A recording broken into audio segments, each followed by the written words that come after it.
அனைவருக்கும் வணக்கம். அரசு ஊழியர்கள் மற்றும் ஆசிரியர்கள் 2024-25 நிதியாண்டிற்கு தங்களுடைய வருமான வரி பிடித்தம் செய்வதற்கு ஓல்டு ரெஜியூமை தேர்வு செய்திருந்தால், தங்களுக்கான டிடக்ஷன்ஸ் விவரங்களை மிக எளிமையாக ஐஎஃப்எச்ஆர்எம்எஸ் களஞ்சியம் வலைதளத்தில் எவ்வாறு பதிவேற்றம் செய்வது என்பது குறித்து விரிவாக இந்த வீடியோவில் பார்க்கலாம். அதற்கு உங்களது மொபைல் ஆர் கம்ப்யூட்டரில் குரோம் ப்ரௌசர் ஓப்பன் பண்ணிக்கோங்க. ஓப்பன் பண்ணிவிட்டு சர்ச் பாக்ஸில் ஐஎஃப்எச்ஆர்எம்எஸ் களஞ்சியம் அப்படின்னு டைப் பண்ணிவிட்டு சர்ச் பட்டனை ப்ரெஸ் பண்ணுங்கள். உங்களுக்கு ஃபஸ்ட் லிங்க்கு களஞ்சியம் வெப்சைட் வந்திருக்கும். அந்த லிங்க்கை கிளிக் பண்ணிக்கோங்க. நீங்கள் கிளிக் பண்ணினதும் லாகின் அப்படின்னு வந்துட்டு எம்ப்ளாயி ஐடி பாஸ்வேர்ட் டைப் பண்ண சொல்லி கேட்கும். எம்ப்ளாயி ஐடி அப்படிங்கிற இடத்துல உங்களுடைய 11 இலக்க ஐஎஃப்எச்ஆர்எம்எஸ் ஐடியும், பாஸ்வேர்டு அப்படிங்கிற இடத்துல இந்த வலைதளத்திற்கு என்ன பாஸ்வேர்ட் கொடுத்துருக்கீங்களோ அந்த பாஸ்வேர்டை டைப் பண்ணிவிட்டு சைன்இன் கொடுத்துக்கோங்க.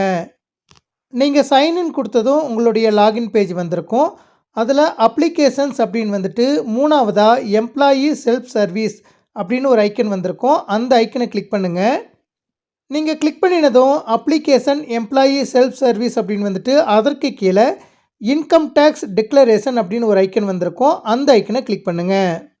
நீங்கள் கிளிக் பண்ணினதும் செல்ஃப் சர்வீஸ் அப்படின்னு வந்துட்டு லெஃப்ட் சைட்லேயே 3 ஹரிசாண்டல் லைன்ஸ் இருக்கும். அதை கிளிக் பண்ணுங்கள். கிளிக் பண்ணினதும் home employee profile IT declaration self அப்படின்னு 3 ஆப்ஷன் வந்திருக்கும். அதில் ஐடி டெக்ளரேஷன் செல்ஃப் அப்படிங்கிற ஆப்ஷனை கிளிக் பண்ணிக்கோங்க.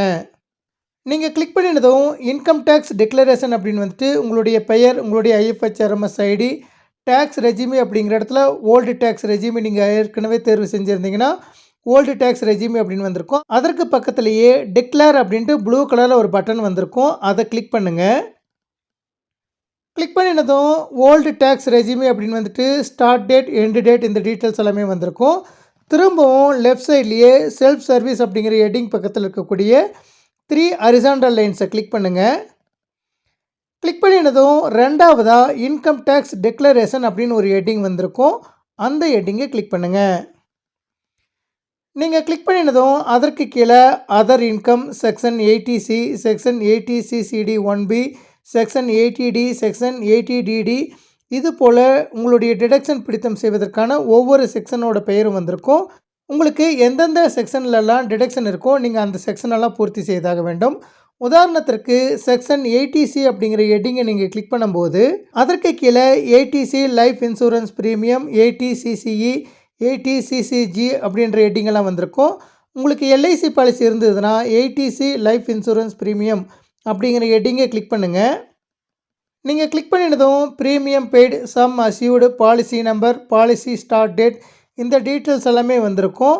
நீங்கள் ஃபில் பண்ணுவதற்கு ப்ரீமியம் பெய்டு அப்படிங்கிற இடத்துல நீங்கள் 1 இயருக்கு எவ்வளோ ப்ரீமியம் செலுத்துகிறீங்களோ அந்த அமௌண்ட்டை என்ட்ரு பண்ணிக்கோங்க. என்ட்ரு பண்ணி முடித்ததுக்கப்புறம் சம் அஸ்யூர்டு அப்படிங்கிற இடத்துல எவ்வளோ தொகைக்கு பாலிசி எடுத்திருக்கீங்களோ அந்த அமௌண்ட்டை டைப் பண்ணிக்கோங்க. அதன் பிறகு பாலிசி நம்பர் அப்படிங்கிற இடத்துல உங்களுடைய எல்ஐசி பாலிசி நம்பரை டைப் பண்ணிக்கோங்க. டைப் பண்ணி முடித்ததுக்கப்புறம் பாலிசி ஸ்டார்ட் டேட் அப்படிங்கிற இடத்துல எந்த இயரில் எந்த மாதத்தில் நீங்கள் பாலிசி எடுத்தீங்களோ அந்த தேதியை செலக்ட் பண்ணிக்கோங்க. செலக்ட் பண்ணிவிட்டு சேவ் கொடுத்துக்கோங்க. நீங்கள் சேவ் கொடுத்ததும் உங்களுடைய பாலிசி டீட்டெயில்ஸ் வந்து சேவ் ஆகிட்டு வந்திருக்கும். அதற்கு கீழே பார்த்தீங்கன்னா உங்களுடைய பாலிசி டீட்டெயில்ஸ் வந்திருக்கும். சப்போஸ் இதில் தவறுகள் இருக்கக்கூடிய பட்சத்தில் பென்சில் சிம்பிளை கிளிக் பண்ணும்போது அதை எடிட் பண்ணுவதற்கான ஆப்ஷனும் கொடுத்துருக்காங்க. நீங்கள் அதில் அப்டேட் கொடுத்துக்கலாம். இதே போல் அடுத்த டிடக்ஷன் டீட்டெயில்ஸை நீங்கள் ஆட் பண்ணுவதற்கு திரும்பவும் செல்ஃப் சர்வீஸ் அப்படிங்கிற ஹெட்டிங் பக்கத்தில் இருக்கக்கூடிய 3 ஹரிசாண்டல் லைன்ஸை கிளிக் பண்ணிவிட்டு மேலே ஸ்க்ரோல் பண்ணிவிட்டு போயிட்டு எந்த ஹெட்டிங்கில் வந்து உங்களுக்கு வந்து டிடக்ஷன் இருக்கோ அந்த ஹெட்டிங்கை செலக்ட் பண்ணிவிட்டு அதனுடைய விவரங்கள் எல்லாமே டைப் பண்ணிவிட்டு சேவ் கொடுத்துக்கோங்க. இது போல் செல்ஃப் சர்வீஸ் அப்படிங்கிற ஹெட்டிங்கில் இருக்கக்கூடிய ஒவ்வொரு ஹெட்டிங்கையுமே நீங்கள் கிளிக் பண்ணிவிட்டு அதில் உங்களுக்கு என்னென்ன டிடக்ஷன்ஸ் எல்லாம் காண்பிக்குதோ அதை எல்லாமே நீங்கள் வந்து பூர்த்தி செய்த பிறகு சேவ் கொடுத்துருங்க. இது போல் அனைத்து டிடக்ஷன் விவரங்களும் நீங்கள் பூர்த்தி செய்த பிறகு திரும்பவும் செல்ஃப் சர்வீஸ் அப்படிங்கிற ஹெட்டிங் பக்கத்தில் இருக்கக்கூடிய 3 ஹரிசாண்டல் லைன்ஸை கிளிக் பண்ணிவிட்டு இன்கம் டேக்ஸ் டிக்ளரேஷன் அப்படிங்கிற ஹெட்டிங்கை கிளிக் பண்ணுங்கள். கிளிக் பண்ணினதுக்கப்புறம் அதற்கு கீழே டவுன்லோட் ரிப்போர்ட்ஸ் அப்படின்னு ஒரு ஆப்ஷன் வந்திருக்கும். அதை கிளிக் பண்ணுங்கள். நீங்கள் கிளிக் பண்ணினதும் உங்களுடைய ரிப்போர்ட் டவுன்லோட் பண்ணுவதற்கு டவுன்லோட் அப்படின்னு ப்ளூ கலரில் ஒரு பட்டன் கொடுத்துருக்காங்க. அதை கிளிக் பண்ணுங்கள். நீங்கள் கிளிக் பண்ணினதும் உங்களுக்கான ரிப்போர்ட் டவுன்லோட் ஆகிட்டு ஓப்பன் வித் அப்படின்னு கேட்கும். அதில் ட்ரைவ் பிடிஎஃப் வியூவர் அப்படிங்கிற ஆப்ஷனை கிளிக் பண்ணுங்கள். கிளிக் பண்ணினதும் உங்களுக்கு டேக்ஸ் டிக்ளரேஷன் டீட்டெயில்ஸ் எல்லாமே டீட்டெயில்டாக வந்திருக்கும். இது போல் மிக எளிமையான முறையில் ஓல்டு ரெஜியூமை தேர்வு செய்தவர்கள் தங்களுடைய டிடக்ஷன் டீட்டெயில்ஸினை IFHRMS களஞ்சியம் வலைதளத்தில் மிக எளிமையாக பதிவேற்றம் செய்து கொள்ளலாம். நன்றி.